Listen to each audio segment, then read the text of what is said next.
All right, boys and girls, it's summertime. It's time for the amusement park in Dinosaur Land. Step right up. Pays your Hey, money, takes your chances. welcome to Action Park.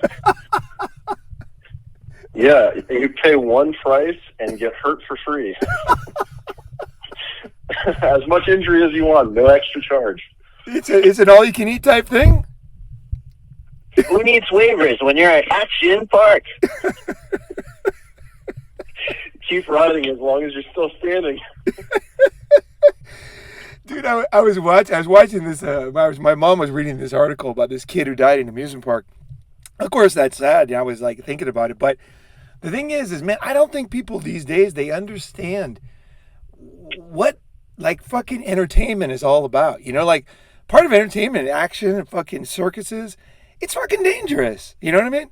Those places, the places that are fun. You know what I mean? Yeah. Yeah. Last summer I went to something similar to Action Park in West Virginia, where we had to sign waivers to go in. It was like kind of like a water park type of thing, and man, you could get hurt there so easily. But you want to do something fun, you take your chances. Yeah, if anybody is wondering what Action Park is, go to the internet. I'll put the link in below. It was a dangerous amusement park in New Jersey back in the day, back in the 70s, 80s, I guess. And we got a guest here who actually went there, a true survivor. Who's that? Who dat? Yeah, it's Chime time here, and I actually went to Mountain Creek, which was formerly known as Action Park, and I lived to tell the tale about it, but like some of my little classmate friends seriously got hurt at this place. Holy shit! What happened? Or not too seriously hurt, I don't know if it's called a raspberry or not, but like when you fucking land on your back or you do a belly flop and you turn all red. Oh yeah. That's kind of what happened to them, but like in some ways a little bit more serious than that. There's different levels of belly flops. That's true. There's different levels. I had one that was really bad. Yeah, and before I chime in on that one, it's like, how like Gabe was saying that there's like a dangerous park that he went to, and people find themselves in these dangerous entertainment. Like entertainment can be dangerous, but like this place, Mountain Creek, is also like, if you look it up on Google, it's also a ski place in the wintertime. Like it's just a mountain, and they have all these slides and stuff built into the mountain because there's like serious inclines, for serious fun and thrill and whatever, and they want to operate year round, so it's kind of a smart establishment. But the people that go there, it's if they're smart enough to survive or not, and with skiing, there's like a high cost of entry because you got to have like warm winter clothes, you got to pay like kind of a rental, like the price is a little bit steeper, right? But for Mountain Creek or Action Park, all you need is like a few bucks and a beer and a bathing suit. Yeah. You could go get hurt too. Yeah, and a few beers. Yeah, a few beers. They probably sell alcohol there. They do. They do. Action Park. That was part of the ad. Yep. When I was in the place in West Virginia, they had this thing. It's like a giant, like long balloon. It's floating in the lake on the water, right? And someone goes on one end, and then the other person climbs up a tower that's maybe 50 feet up, and then jumps down, and the person on the other end gets launched in the air, right? So there was this little girl on the end when I jumped. She had to have been like 80 pounds. Oh, my God. And I jumped off this tower. It's probably like 45 feet up in the air. It's super high. And this girl went probably about that high in the air. She was like 8 years old. Everyone in the park was like, oh, my goodness. And she hit the water, and everyone for a second, 100 people are all like, oh, is she? And then she comes up, and everyone's like, oh, okay, she's all right. A little excitement for the day. Yeah, dude, I went to an amusement park in the Philippines back in the 80s, late 80s. And, I didn't know, I was young. I didn't have any clue that life was different outside the U.S., even though I was there. Like, it takes a while for your mind to kind of realize what's going on around you, right? We kind of live in a dream, in a daze, It takes time, Anyway, I was still new on my trip around the world, maybe 6 months or something, and only only maybe 4 months in third world countries, So anyway, I went to the amusement park and I thought, well, I'll have fun. That'll be fun, And then I got on this ride. You know those rides that you spin the seat? It's a circular and it just spins around, right? And centrifugal force. Like the teacups. Yeah, kind of like the teacups, except for it was a turbocharged. And I got on there. There was nobody on the whole ride, right? So, because I had money. In the Philippines, nobody had money. So I got on the ride. And as I sat down, just as the thing started to move, the guy didn't check anything. There was no security. There was no safety at all. Like there was just a guy up there pressing a button, right? So I went and I sat down. And as I went to put this little strap on, it was like a joke. It was like a leather strap, like a belt with one little loop, So anyway, I went to put it on. I looked behind me, and there was a rusty screw sticking out of the back of this chair, about 4 inches. And so then I thought, I was like to the guy, I'm like, hey, stop, And then he just pressed the button. He just, whatever he did, I couldn't see him. And so things started spinning. And so it really was me against, it was one of those times when you're really alone in the world, there's nobody else there. Like I thought, well, this is not going to be that bad, right? So it starts spinning. But as it really span really hard, I started to get pulled into this rusty screw. And I was strong because I had been working in a sawmill. So I was trying to hold myself up and there was no way to wedge my arm in. There was no way to move because the force was so strong that I couldn't, if I moved at all, I was going to go flying into that screw and it was going to go right through my liver, right? Because it was long. It was fucking long. Oh my God. Yeah. And it was right there where the liver is. And I started, and I was just like, it was me against the world. It was me against the machine for 4 minutes or however long that fucking thing spanned. And I swear to God, at the end, I almost gave up. Now, I wouldn't have died, but it would have been pretty serious internal injury, right? Yeah, from a rusty screw. Yeah, from a rusty screw.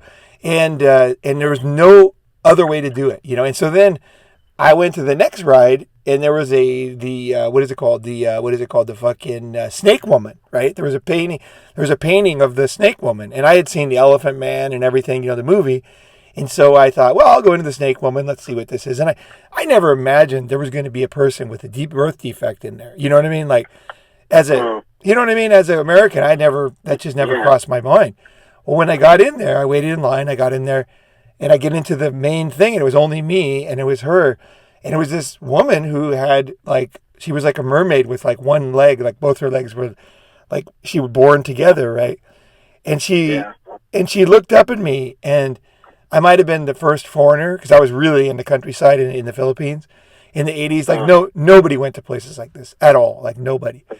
And she looked at me, and she was so sad. I could see on her face, because I think maybe I'm reading into her mind, but I felt like she looked at me like she thought the foreigners were different, that they wouldn't laugh at her, And I felt so bad because I had kind of just walked in there without thinking. I just thought it was a joke. I thought for sure she was going to be wearing a paper mache something, right? I thought it was going to be something funny. That's what I thought. And I was so sad. I was so embarrassed of myself. I didn't say anything to her. I didn't talk to her. I couldn't. I just left. I walked away and I put my head down. I just felt terrible. But really, now that I look back at it, it was one of these weird situations in my life. And I think, that's what humans used to find entertaining, was looking at deformed people, and that was it. That was entertainment, 200 years ago, for sure. And there was also I violent think stuff. People still will find entertainment out of that shit if you let them. You never know who's watching this shit. Right, you're right. YouTube is kind of or just kind of, videos hosted in Russia or whatever, Yeah, true. And it's part of all of us too, right? It's part of, every human has a little bit of that, right? We fight against it. Sometimes, it's hidden, man. Sometimes there's these videos about people getting hurt, and people watch them for different reasons. I'm talking a skateboard guy. Yeah, I hate they're going down on a skateboard and getting hurt and breaking a bone. There's some dude I mean, sometimes I can, sometimes I can't. Some people just want to see the danger, the thrill, kind of like Action Park. But man, there's some people who probably get off on that shit. Like, I'm not gonna lie. I hate that stuff. I can't watch it at all. But, you know, it makes me wonder how different it is, because I try not to, but once in a while I'll watch, you know, I don't watch TikTok, but they'll have like a compilation of people acting really stupid on TikTok, like when the people were walking up the crates and stuff. I'm not laughing at the people's injuries, but part of me is like laughing at how stupid people could be, but I wonder how different that is, me mocking a physical deformity versus mocking what I see as their mental inadequacy. Well, you know, I think it's a part of our human nature, you know, that we don't, that's why the circus is separate from, you know, it's not a joke that people used to run away from home and join the circus, like people that didn't fit in, misfits. That was a real thing. You know, that was absolutely a real thing. And so I think it's kind of just part of when we go to these places, we touch on that, you know, that weird, I don't know, that, you know, step right up, you know, you don't want the guy to be wearing a tie, you know, the guy who's the step right up guy, you know, you pays your money, you takes your chances. You want that guy to be kind of sleazy, right? You want it to be, yeah, you want him to be sleazy. You want the whole thing to be completely fucked up in some way, you know? So then there's like there's two things. There's the people who, you know, want something to be acceptable because they know what they're getting into. And then you got like the people who are like kids or actual kids or foreigners, you know, in your case, in your story, who just don't know what they're getting into, you know? And it's like a sudden surprise, you know, like, yeah, you might, you know, like if you go to Action Park, you might get hurt. You go to like, you know, Asia and you see like the mermaid sign, you get surprised, you know, you get stunned, you know, and then there's some people who just want that, like, you know, they know the ticket event, they know the entry price, and they know what they're getting into, and they know that's what they want to do. Right. It is different once you know. Like, I would never, ever go back in there.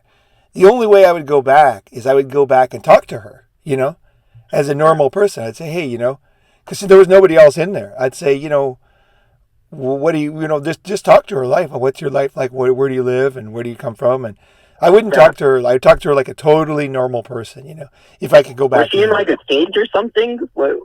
She was in a little, it was like, as you walked in, they had, you know how these parks are, they always have, nothing's straight. Everything's crooked. Like the road is crooked. You get in there, you know, it's kind of like a haunted mansion. It's dark, you know, and then you get in and then it's not very well lit, but she was laying on the ground and there was like a glass, maybe about 3 feet high, sheet glass around her on both sides. And she was in the middle, like an animal, like some kind of animal would be in a cage. She was in like a glass cage. I mean, of course, I don't know if she could get out actually, because now that I think about it, she couldn't use her legs. So I assume she could get out, I guess, at the time, but I don't know. Maybe she was even a cap. I don't know. You know, it was a pretty weird thing. I talked to a Filipino and they said they don't have that kind of stuff anymore in the Philippines, you know, but it definitely existed back then, you know, definitely. You know, like I have like a funny story that's kind of like, I didn't plan this. It just fucking happened to me. I was flying into not Kelowna, like one of these Canadian cities, and it was just a layover. And I was looking at my phone. You know, I'm desperate to get to my other flight, you know, connecting flight, and you know, I'm like looking at the phone, looking for the gate, you know, checking all the information I can now that I have reception, and I'm not really looking where I'm going. I stopped. I'm not moving, and I guess like someone like. These two women walked over, I guess, and they stopped and they weren't moving. I wasn't really looking at them. And suddenly I just want to ask for directions.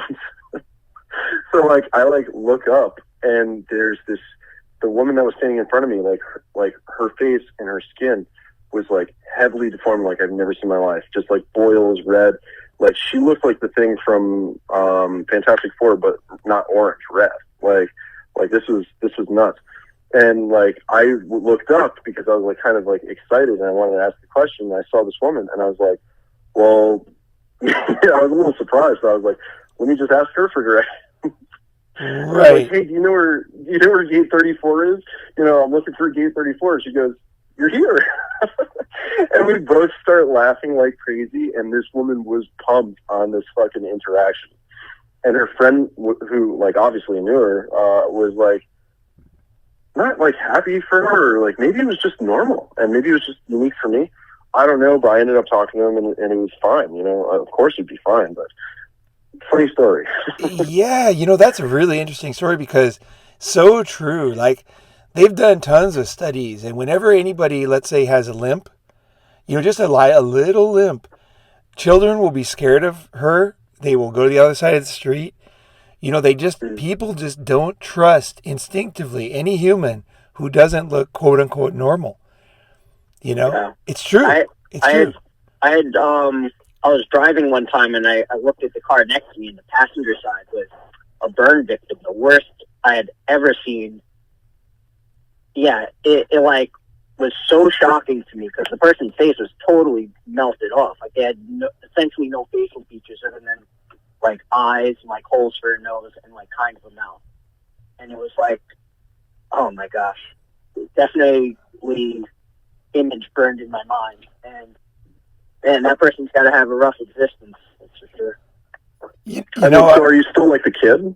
Like, are you like the kid who's like kind of afraid, or just like? No, I was an adult. It was just, I'm driving. I don't expect to see that when I look to my left, Right. Yeah, I know you're an adult, but do you still have like that kid mentality, like scared? I don't know how to explain it, because it's a mixture of being so surprised that you see the thing.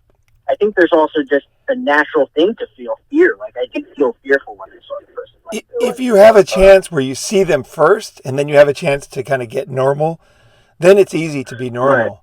But if you don't have that chance and you just suddenly see something that you don't expect to see, your reaction sometimes is not so pretty, right? You just don't know what to do. You're just like, there's something in you, just like, whoa, what's going on?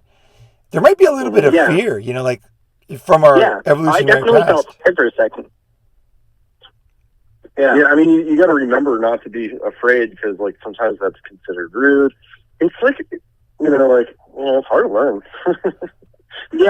But I don't think there was a way for me to, the car was right next to me. I'm talking about from the driver's side of my car to the passenger side of the next car, so whatever, 5 feet away from me. To turn to your head and see someone like that, I was definitely scared, and not in like a logical way. It was purely an instinctual fear. Right, very base instinct. Yeah. I understand that. And that's what everybody's embarrassed of. We all have that in us, right?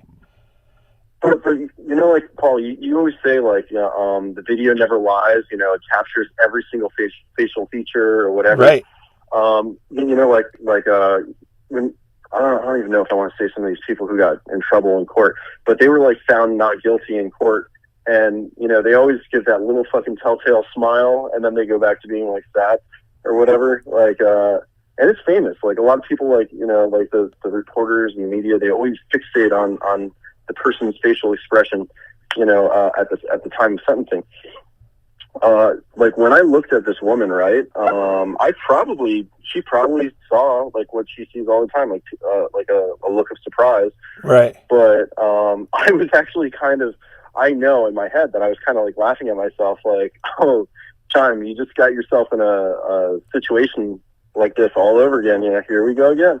And I must have had like an expression of like kind of laughter, and then like an expression of excitement, just because I was like, yo, I'm gonna just kill it like I always do and pass this woman for directions now that I'm here. I had a totally a different thing, but when I was in high school, I was at a Christian camp somewhere I forgot where it was, somewhere in Southern California. Mm-hmm. And this is where you find the weird stuff in life. It's these kind of like little camps where they're run. And they had this water slide. It was like a tube, but it was cut in half, so the top half was open. And so we would go down it. We'd walk up the mountain, and you go down there, and it would go all the way down the mountain. So it was like pretty radical, actually. This thing was fast, like we were flying, right? And then you come and you hit the lake. So it was like, it didn't cost him any money. It was just like all it had was like a hose, bringing water down, and then you just go into the lake and you come back up. And so I was going down, and then I realized that I could kind of, I affect how high I went up on the walls, went around the corners, because I was fucking flying, right? So I would, use my body and force, and I would go way up on the wall and then come way up on the other one. As you kind of go high on one wall, it's like skateboarding, right? You're high on the other wall, right? So what happened was I kept doing it. So I'd go up and down because we were there for like a week. And I kept getting more radical. Like I was kind of like the kid. At this time of my life, I was really uncomfortable with myself. It was one of those times in adolescence, and I had to like show off and stuff. And so I thought I'm going to get all the way to the top of this fucking wall, right? Well, what happened was I was too successful. And they never imagined this. Anyway, I went all the way to the top of the wall. And the problem was, on the top of the wall, it was just a little like, maybe like a 2-inch. There was like maybe a 1-inch or a 2-inch like flat thing. And then on the other side was like a 50. It was like a 50, 60 foot fall down to rocks and trees. Yeah, it was a mountain. And I'm going probably 40 miles an hour, right?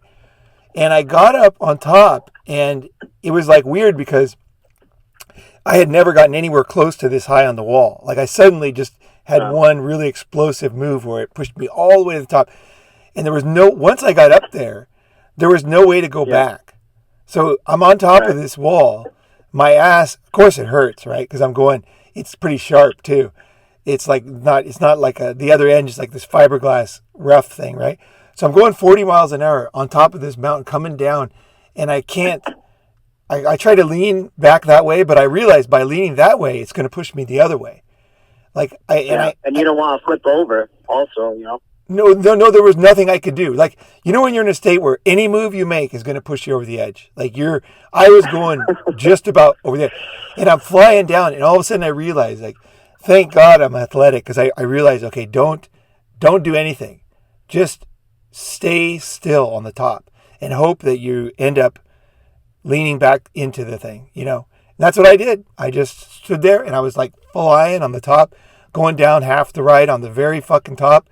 And then just by chance, one of the curves just kind of pushed me, and I just went back in. Boom. Yep.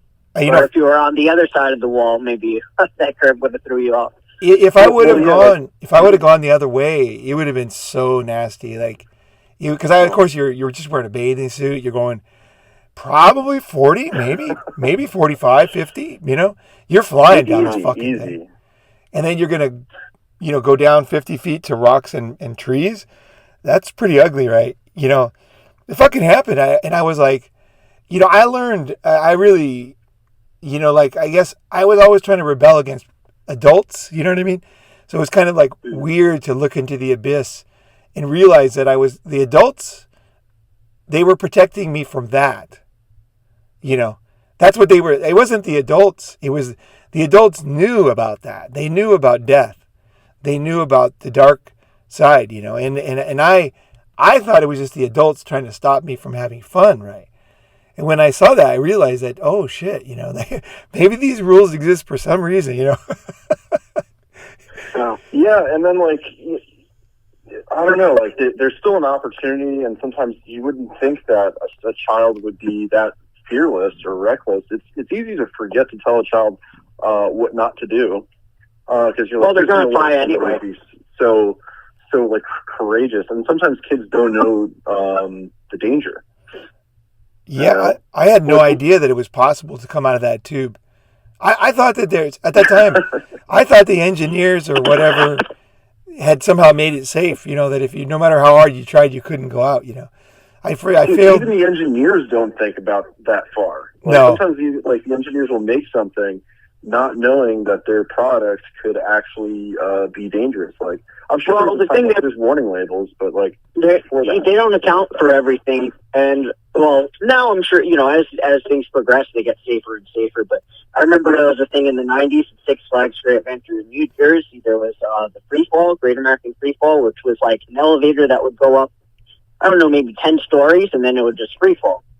And there was a girl that had braids in her hair, and they were like long braids, and they got caught in the mechanism at the top, and when it went down, it ripped all her hair out. Oh my gosh! So I heard this one's a rumor. I heard this one's a rumor. I haven't confirmed this one yet. But like that story always freaked me the fuck out because I heard it when I was a kid. Well, definitely stuff like that happens in amusement parks for sure. I'll tell you from my rusty screw example. Oh, definitely that shit. I can't tell you how serious that was. That was real serious. It was me against the fucking darkness. You know what I mean? I don't know why I took it so seriously, but it was serious, man. I knew that thing was going to puncture, and I didn't know what organ. The guy didn't stop the ride. No, he didn't even hear pretty much, like, the terror before it's about to even start. That's like a horror movie. He didn't even hear me. Carnies, plus carnies are usually, I hate to generalize, a lot of times they're hardcore drug addicts from what I've seen. Dude, I was thinking about that.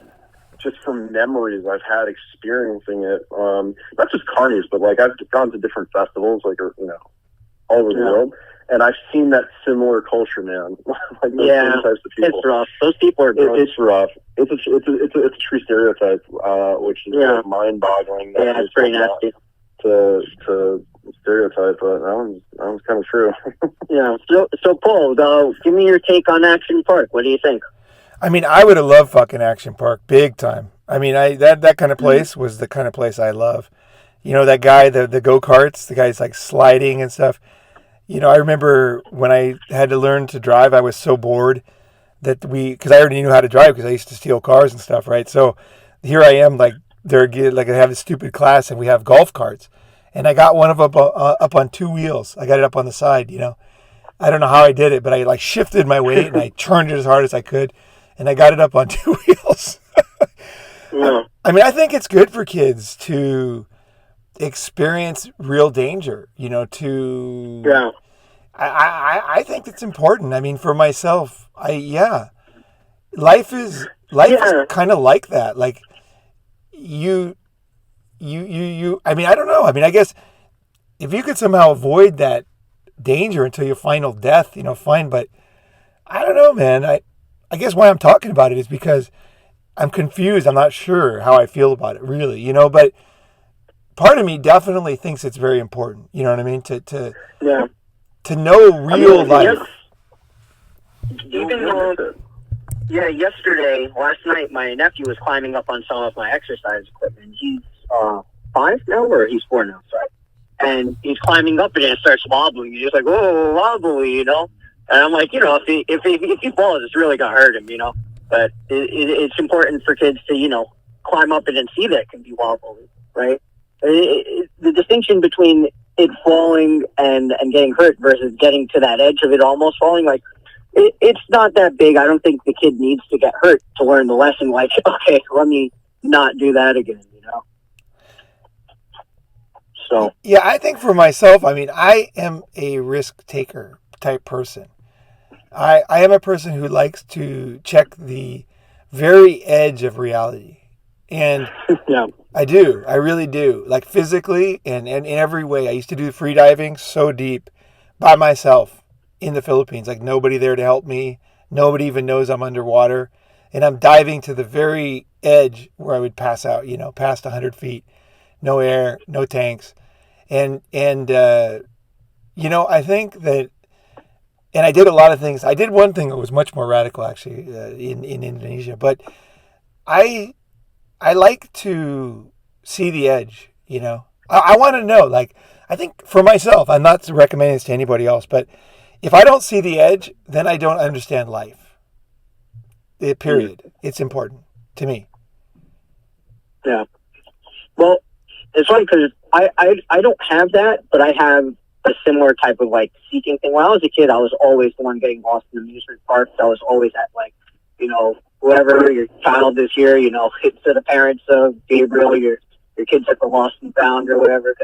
And that's just my nature. It's just to wander away, right? I'm not necessarily trying to push an edge, but I'm continually trying to find, I guess, novel experiences. I'm not trying to, get hurt. In some ways I'm definitely risk averse, but also I'm trying to just explore environments beyond what, I guess what my parents would say, but even when I'm, traveling, I'm the guy getting lost. But to me, usually it's not a big deal. I don't really care. I can find my way back. It's not an existential threat to me if I'm lost in a new city. Eventually, I'll find my way back. But there are exceptions.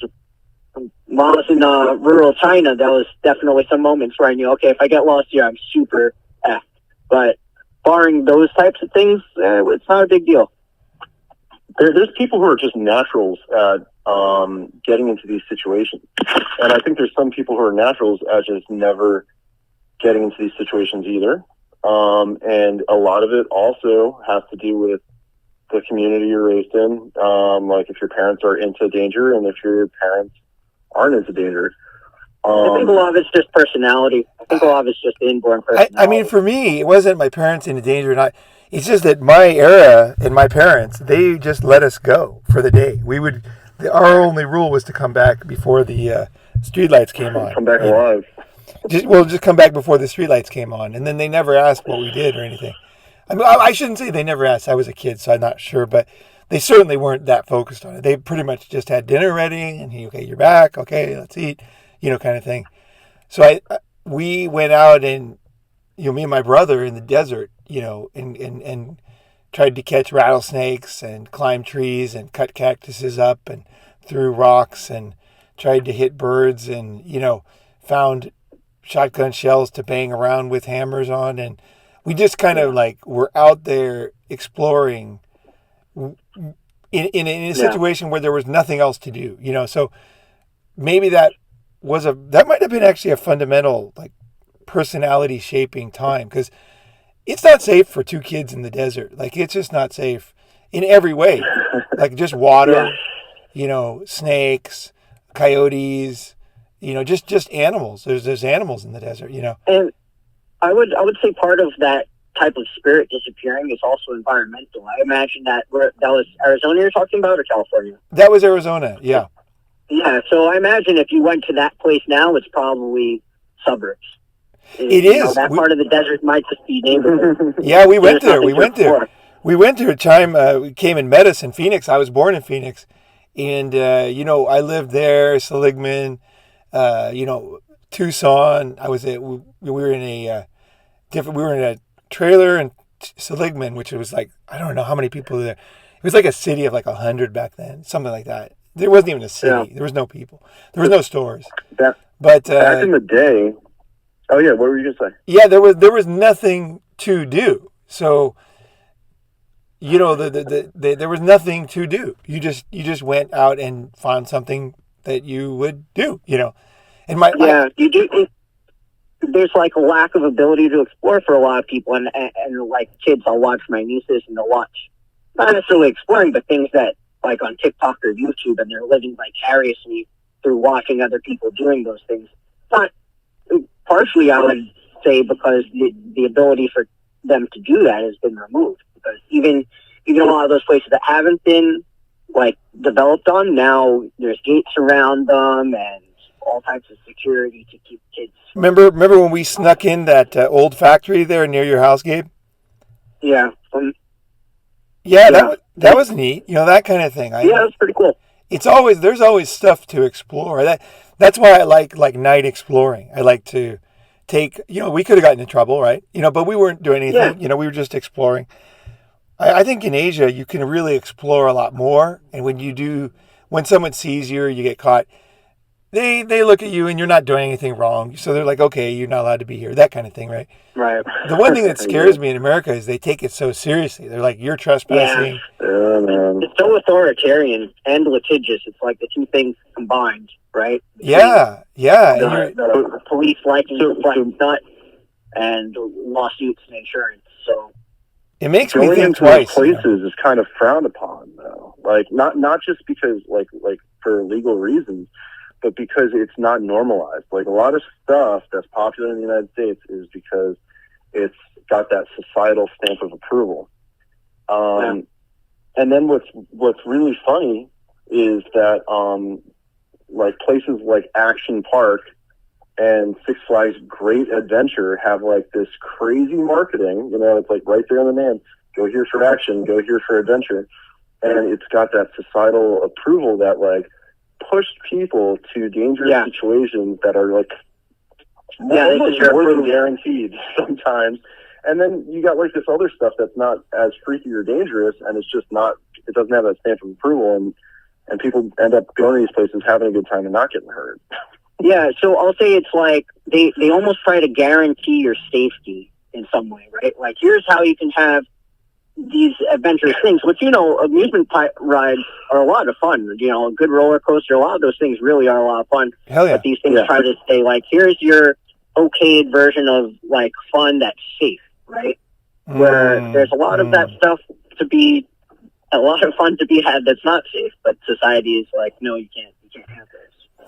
And then what Paul was saying before about, like, living in the desert and not having anything to do, in some ways times have changed, like some of those neighborhoods, but we're still human. Humans are still humans, and today, like yesterday, and like a way where things didn't change or maybe shifted is like in these cities.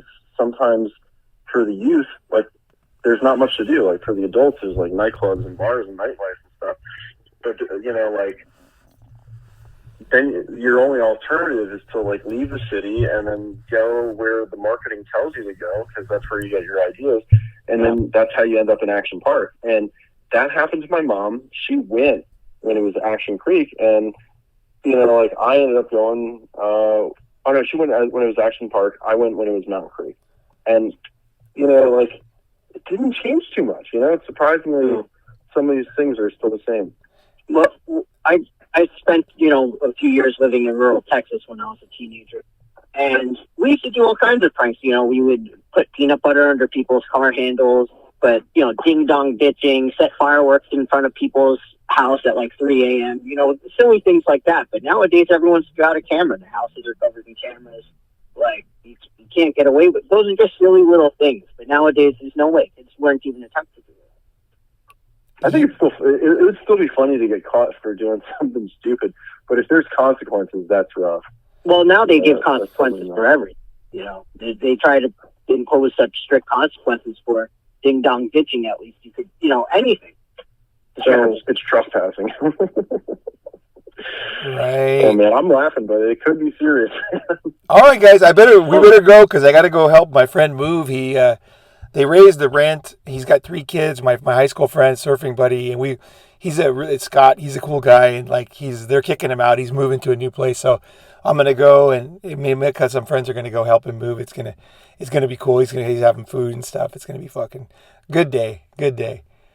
Lifting some heavy shit today, but thanks for joining. Because I don't know. Like, if you think of anything new, just put it in the comments. You too. I will too.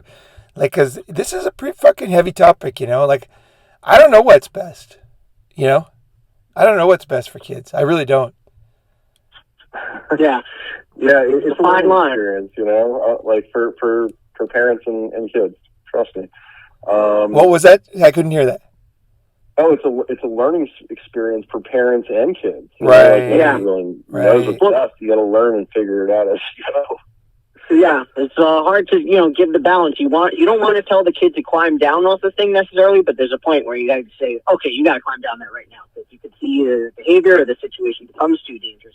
You don't want to stop them before too far before that, but you don't want them to go too far over, right? So and you might not even get to it. Like you just gotta be mindful and lucky. Yeah. All right, guys. Well, thanks. Have a great weekend. Wait. Hold on. Yeah. I do want to say, like, make sure you say everything about the Austin Summit coming up. I think, what is it? April 20th? It's the Get Back on the Plantation Summit, and we were going to have Your Freedoms Are Canceled Summit. We changed it to Get Back on the Plantation. That's the current name. If you have a better name for it, put it in the comments. Is it on 420? Because that's National Pot Day. I was kind of laughing. Oh, that would be a good time to be in Austin. They have big parties then in Austin. It's on April 15, 16, 17. And then people will come 2 days early. So 13th to the 19th, we have the place. I'll just say, if you guys, anyone there's like, anyone listening is like pot friendly, 420 friendly, Austin's a really good place to be on 420. There's a lot of big parties. So I think a lot of guys are going to stay until this 20th because Sky's Airbnb is open that day, so we probably will be there one more day. Actually, I'm guessing, but it's not kind of part of the summit. That last day, we'll have to decide and maybe help out Sky in some way. But the summit officially, you can be there from 13th to 19th. So yeah, we can maybe figure something out. I'm sure we can figure something out. There's a bunch of cool guys there. That's the thing about Austin is there's a ton of cool guys who were at the Austin Summit before. We met them, we hung out with them, and they're fucking great guys. Like fucking gold in Austin, you guys. That's the thing. The group there. At the end of the day, I'm like, we got to do one more in Austin. That's it. I'm applying for my Thai visa, so I'll be taking off as soon as they approve it. My retirement visa. I'll be going back to Asia. So. Awesome. Rock solid, man. I'll be there. Hell yeah. All right, did I add you to the group? Are you on the group?